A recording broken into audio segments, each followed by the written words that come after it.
Sierra de Historias, con Alberto Garín.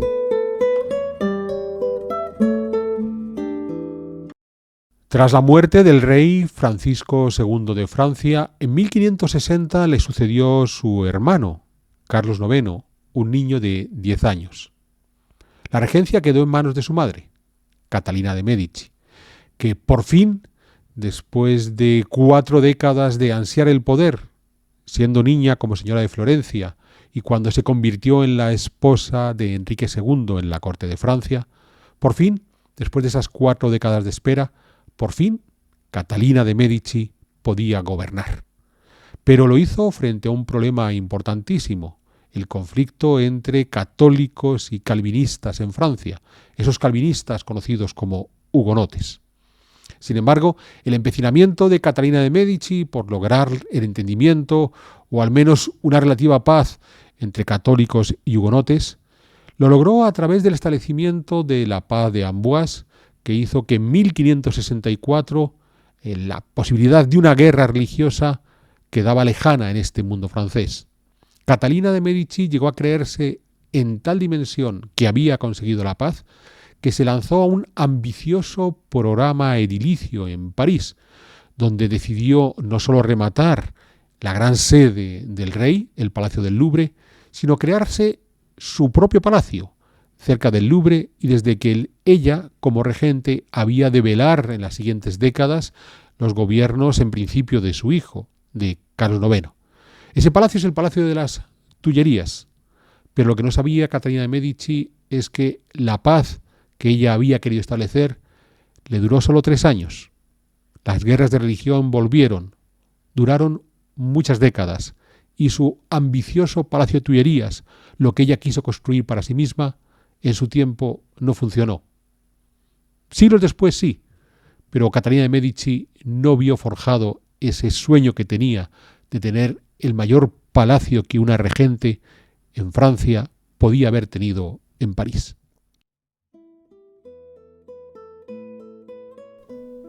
El 15 de mayo de 1561 fue consagrado como rey de Francia el jovencísimo Carlos IX, de la Casa de Valois, de solo 10 años. Sucedía a su hermano Francisco II, que había fallecido en diciembre de 1560. Francisco II tuvo un reinado breve.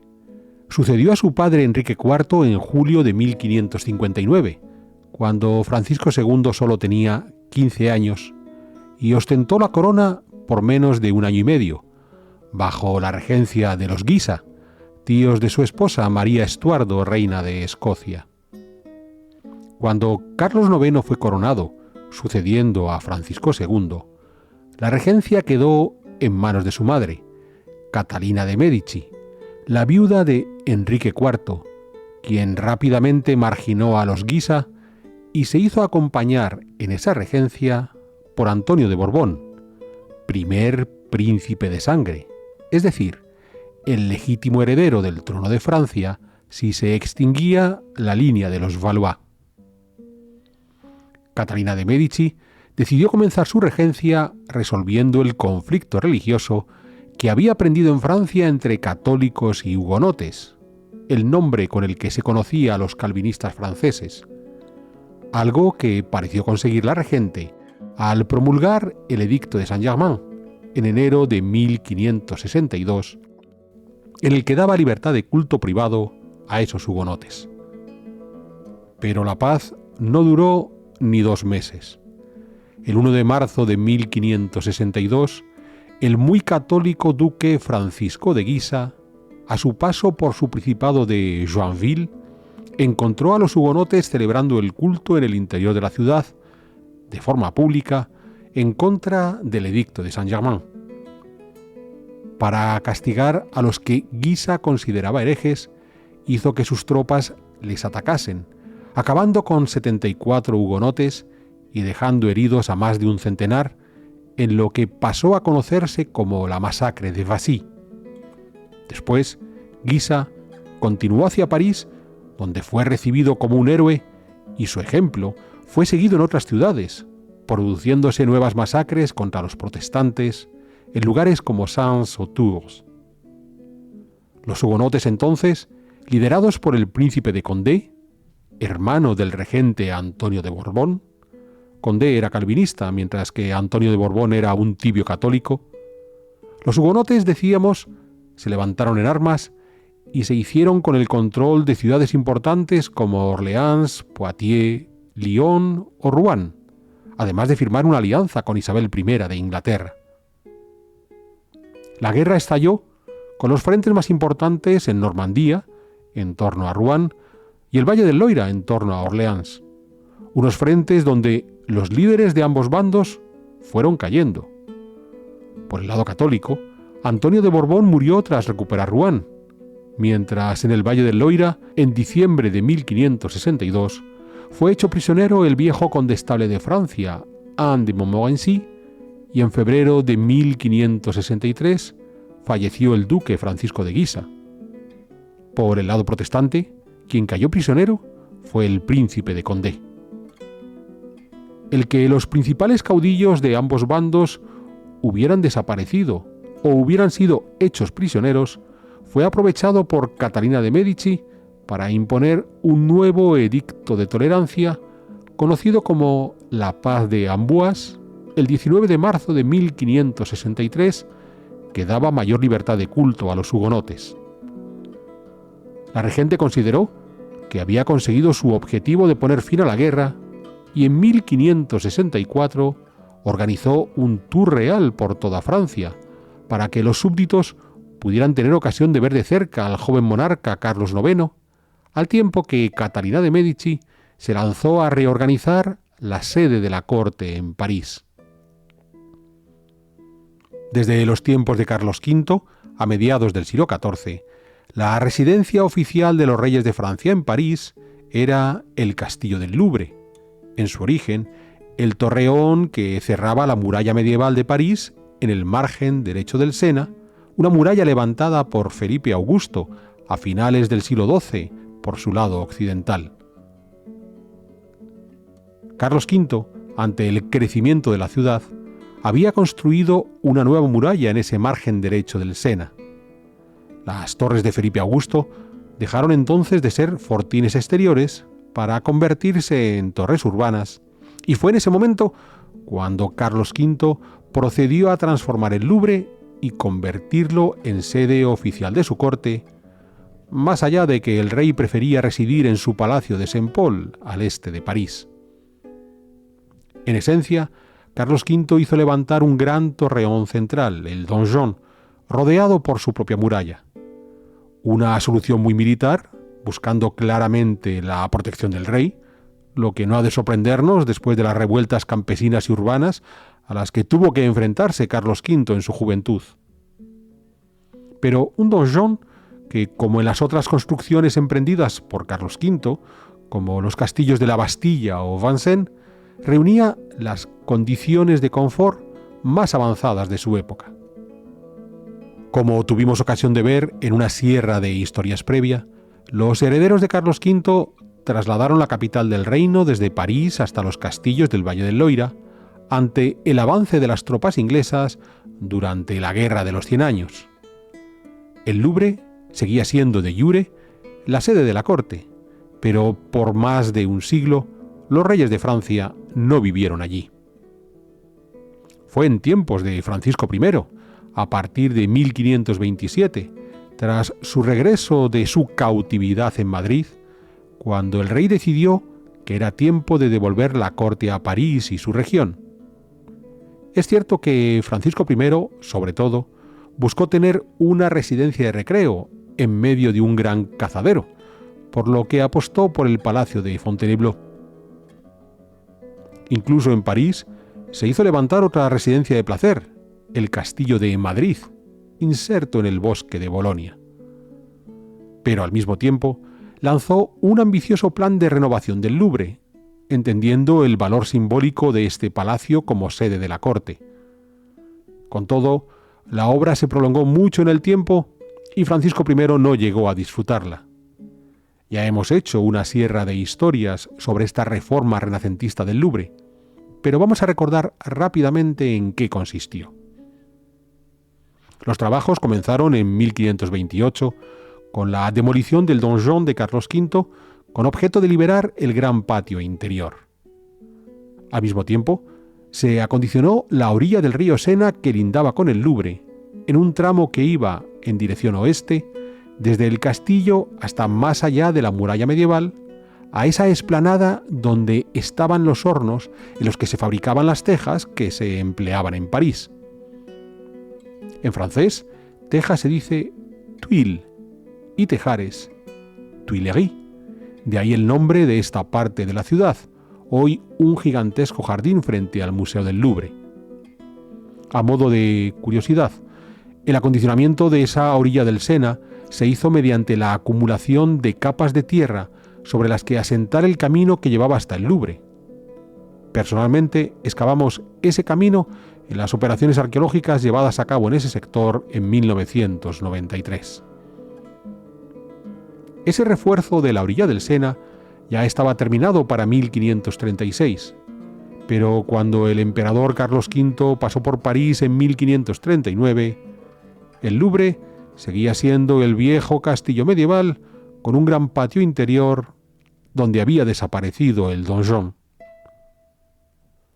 Francisco I hubo de reconocer que no tenía aún en París un palacio adecuado a las modas de la época para recibir a los otros mandatarios. Le encargó entonces un proyecto a Serlio, el arquitecto italiano, que había llegado a Francia en 1541 para trabajar en Fontainebleau. Hicimos una sierra de historias al respecto, pero la propuesta del italiano le pareció demasiado ambiciosa al monarca francés. Optó entonces por el diseño presentado por Pierre Lescaut. Lescaut formaba parte de la pequeña nobleza de la Île-de-France y se había formado en leyes, una profesión que compartió con su buena mano para el dibujo, la pintura y la arquitectura. Llevamos varios años produciendo nuestros programas de divulgación de historia e historia del arte a través de Sierra de Historias. Y lo hemos conseguido gracias al apoyo de todos ustedes que con regularidad se han convertido en espectadores de nuestros vídeos. Nos gustaría poder seguir haciéndolo y para ello hoy me atrevo a pedirles su apoyo. Les voy a pedir que se suscriban a nuestro canal aquellos que aún no lo han hecho, para así estar al corriente de las nuevas producciones que vamos incorporando a este canal. Y además invitándoles a aquellos que nos puedan echar una mano económicamente a hacerse miembros de Sierra de Historias, porque esa es la mejor forma de garantizar que podemos seguir adelante con nuestro trabajo, en donde nuestro empeño por lograr una divulgación histórica en la que el arte sea fundamental es la clave. Sé que muchos de ustedes aprecian este trabajo y sé que van a poder hacer ese esfuerzo, de modo que permitan agradecérselo por adelantado y ahora sigamos disfrutando de nuestras Sierra de Historias. En 1541, Lescaut recibió su primer encargo importante, el Juvet de Saint-Germain-de-l'Auxerrois, la iglesia que quedaba inmediatamente detrás del castillo del Louvre, por el este. Recordemos que el Juvet era esa arquería que separaba el presbiterio de las naves y en cuya parte superior podía estar instalado el órgano. En español, en ocasiones, el Juvet se conoce como coro alto. En este Juvet de Saint-Germain-l'Auxerrois, Lescaut se encargó del diseño arquitectónico, mientras la parte escultórica fue desarrollada por Jean Goujon, que de esta manera iniciaron una relación profesional que había de durar décadas. Que Lescaut estuviera ya integrado en la corte de Francisco I fue lo que le permitió presentar su propuesta para la reforma del Louvre, que en esencia venía a reemplazar el castillo medieval por unas nuevas crujías clásicas. En el momento de la muerte de Francisco I en marzo de 1547, los trabajos habían avanzado muy lentamente. Durante el reinado de Enrique II, a partir de 1549, y hasta la muerte de este monarca en 1559, Lescaut logró levantar la crujía occidental, donde se instalaron los apartamentos del rey y las salas de consejo. De modo que cuando Catalina de Médici se convirtió en la regente de Francia a partir de 1561, el Louvre se había consolidado como el símbolo del poder del rey, al tiempo que las obras en el palacio, siempre dirigidas por Lescaut, habían de prolongarse avanzando muy lentamente por casi 2 décadas más, hasta la muerte del propio arquitecto en 1578. Fue entonces cuando se logró la paz religiosa de 1564, y Catalina de Médici tomó la decisión de reorganizar las residencias regias en París. El Louvre seguiría ampliándose. Era la sede del rey, en ese momento, Carlos IX. Pero la regente quería contar con su propia casa, pensando que en el futuro Carlos IX asumiría plenamente el poder y Catalina de Médici habría de adoptar un papel secundario, pero en el que quería seguir teniendo mano en las decisiones de poder. ¿Cómo resolver esa encrucijada? Fácil, levantando un palacio para Catalina de Médici en la vecindad del Louvre, pero separado de este. El lugar elegido fue más allá de la muralla medieval de Carlos V, en esos terrenos donde estaban los hornos de Texas, las Tullerías. Para ello, la regente adquirió la Casa de las Tullerías más las propiedades adyacentes, donde estaban los hornos de Texas. En 1993 tuvimos ocasión de excavar uno de esos hornos, hoy enterrado bajo uno de los parterres, así como un amplio terreno propiedad del Hospital de Cannes-Vin, con la idea de levantar no solo un nuevo palacio, sino también unos jardines de grandes dimensiones. La obra le fue encargada a Philibert Delorme. Delorme había sido el principal arquitecto de la corte de Enrique II y sobre todo el favorito de Diana de Poitiers, la amante del rey. Al morir Enrique II, Delorme cayó en desgracia. Su carácter vanidoso le había hecho ganar la enemistad de otros artistas de la corte, de modo que cuando se le acusó de malversar fondos en las obras públicas, no encontró defensores. Pero además, haber sido el favorito de Diana de Poitiers también ayudó para que Delorme inicialmente no lograra el favor de Catalina de Médici. Diana de Poitiers abandonó definitivamente la corte en 1564, precisamente cuando Catalina de Médici lanzó la construcción de las Tullerías y la regente decidió perdonar a Delorme y encargarle el nuevo palacio. En cierta manera, que Delorme terminase trabajando para Catalina de Médici fue una de las últimas victorias que la regente impuso a su rival Diana de Poitiers, tras haberle arrebatado su castillo de Chenonceau solo 4 años antes. El proyecto inicial de las Tullerías era de una ambición desmedida, que habría supuesto levantar un palacio mayor aún que el propio Louvre.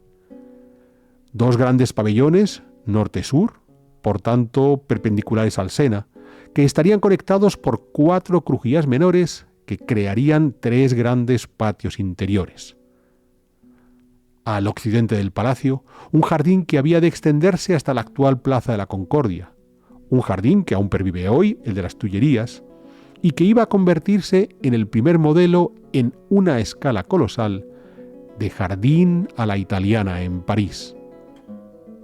Catalina de Médici parecía condensar todas sus obsesiones en ese palacio de las Tullerías.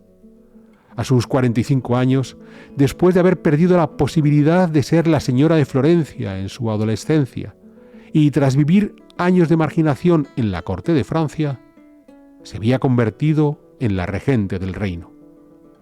Una posición que ansiaba mantener de por vida, con ese palacio que había de convertirse en el lugar desde donde tutelar el Louvre de los reyes.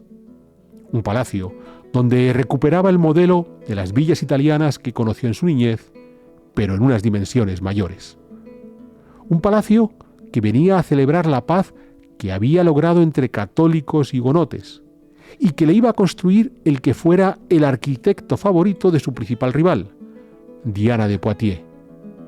Todo le sonreía a Catalina de Médici, y frente a ella solo podía tener éxito. Nada más lejos de la realidad. Es cierto que las obras de las Tullerías comenzaron en 1564, liberando todo el terreno comprado más allá de la muralla medieval. Se abrieron los cimientos para los pabellones previstos y comenzó a plantarse el jardín italiano que quería la regente. Un jardín organizado de una forma ortogonal, con más de 40 parterres rectangulares separados por largas calles rectas en dirección este-oeste, perpendiculares al futuro palacio. Es cierto que aún no estamos en los jardines de la francesa del siglo XVII, con grandes perspectivas, en donde todo el paisaje debía quedar controlado por el diseño del propio jardín. En las Tullerías, los parterres regulares imponían un orden cierto, pero cada parterre había de emplearse para exhibir una variedad de planta, con lo que el visitante quedaba impresionado no por el dominio del paisaje, sino por la abundancia de flores y árboles. Las obras del palacio se centraron en el pabellón más occidental, con un cuerpo central rematado por una cúpula, y esto fue todo lo que se llegó a construir durante la siguiente década, pues las obras avanzaron muy lentamente. Primero, por el reinicio de las guerras de religión a partir de 1567, y más tarde, cuando Catalina de Medici se hizo acondicionar a partir de 1574 una nueva residencia parisina, el Hotel de Soissons, hoy desaparecido y que se encontraba donde en la actualidad tenemos el edificio de la Bolsa. Por el camino había muerto Philibert Delorme en 1570, siendo reemplazado por Jean Bullon, quien fuera el arquitecto favorito del condestable de Francia, Anne de Montmorency, para quien había construido el castillo de Écouen entre 1541 y 1547, pero que había caído en desgracia a partir de 1559, siendo recuperado para las Tullerías, insistimos, tras la muerte de Delorme. El fin de las obras de las Tullerías habría de llegar muchos años después de la conclusión de las guerras de religión. Ya con Enrique IV en el trono, en 1607, se le encargó a Jacques II Androuet d'Issercot que levantase la gran galería que, paralela al Sena, había de unir el Louvre con las Tullerías, una obra que se concluyó en 1610 al levantarse la pequeña galería que unía la Gran Galería y el primitivo Palacio de las Tullerías. En tiempos de Luis XIV, entre 1659 y 1666, los arquitectos Louis Levaux y François d'Orbay levantaron la Galería de las Máquinas, que venía a completar el conjunto de las Tullerías por el norte, al lograr que la simetría que se había perdido con la pequeña galería se resolviera. Durante la Revolución Francesa, cuando el rey Luis XVI y su familia fueron obligados a dejar Versalles y regresar a París, se instalaron en las Tullerías entre 1789 y 1792, cuando perdieron todas sus prerrogativas y fueron enviados a la cárcel como paso previo a su guillotinamiento en 1793. Fue ya en tiempos de Napoleón III, entre 1853 y 1857, bajo la dirección de los arquitectos Visconti y Lefuel, cuando se construyó la Gran Galería Norte, que cerró definitivamente el conjunto del Louvre y las Tullerías, creando un gran patio interior, los Jardines del Carrousel. El resultado fue el establecimiento del Palacio Real más grande de toda Europa, muy lejos del deseo de Catalina de Medici, que solo quería tener una residencia cerca de la corte para seguir haciendo sentir su influencia, pero sin tener que vivir en el Palacio Real. Ese gigantismo de Napoleón III, sin embargo, solo había de durar década y media, pues durante la Comuna de París, en mayo de 1871, el Palacio de las Tullerías, aquella única crujía que logró levantar Catalina de Medici, fue incendiada por los revolucionarios. El resultado es la disposición actual. Desaparecidas las Tullerías, el Jardín del Carrousel quedó abierto sobre los Jardines de las Tullerías y es la imagen que hoy tenemos al visitar el Museo del Louvre, pues desde la pirámide de Pei la vista se prolonga sin barrera alguna por los jardines del Carrusel, los de las Tullerías, la Plaza de la Concordia y los Campos Elíseos. Es más, con ese incendio de 1871 se rompió la asociación entre el poder del Estado francés y las Tullerías, una asociación que no había creado Catalina de Médici, sino Enrique IV, pero que fue asumida por mandatarios y diplomáticos durante más de 2 siglos. En cualquier caso, retengamos la idea inicial que tenía la regente: construir una residencia cercana al Louvre desde donde controlar el poder. Al final, Catalina de Médici se vio obligada a mantenerse siempre en el poder, velando por las coronas de sus hijos Carlos IX y, tras la muerte de este en 1574, Enrique III. Es cierto que esa idea del palacio de la reina madre que vela por su hijo rey quedó en el imaginario de Francia. María de Médici se hizo construir el Palacio de Luxemburgo desde donde supervisar el gobierno de su hijo Luis XIII. Y Ana de Austria contó con su pabellón de la reina en Vincennes en los años que su hijo, Luis XIV, también residió en Vincennes, en el pabellón del rey. Con todo, si el plan de Catalina de Médici no cuajó, no solo fue por la prematura muerte de sus hijos, sino porque aquel supuesto exitoso plan de paz que estableció en 1564 para acabar con las guerras de religión en Francia, fracasó. En 1567, católicos y hugonotes volvieron a enfrentarse en una segunda guerra. Catalina hubo de tomar partido, apoyando claramente a los católicos. Aquello tampoco supuso el fin del enfrentamiento. Hemos dicho que en 1567 estalló la Segunda Guerra de Religión. Después habría 6 guerras más, no concluyendo la última, la octava, hasta 1598. Pero eso ya es tema de otra sierra de historias.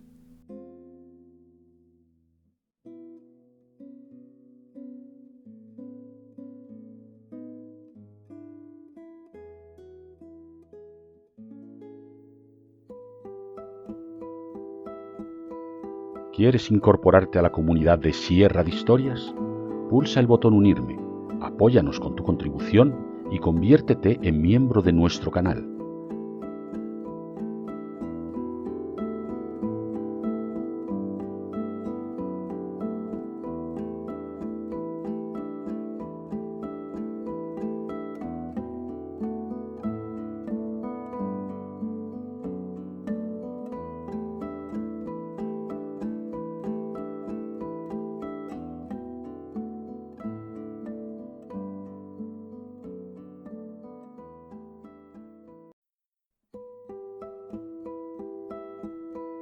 ¿Quieres incorporarte a la comunidad de Sierra de Historias?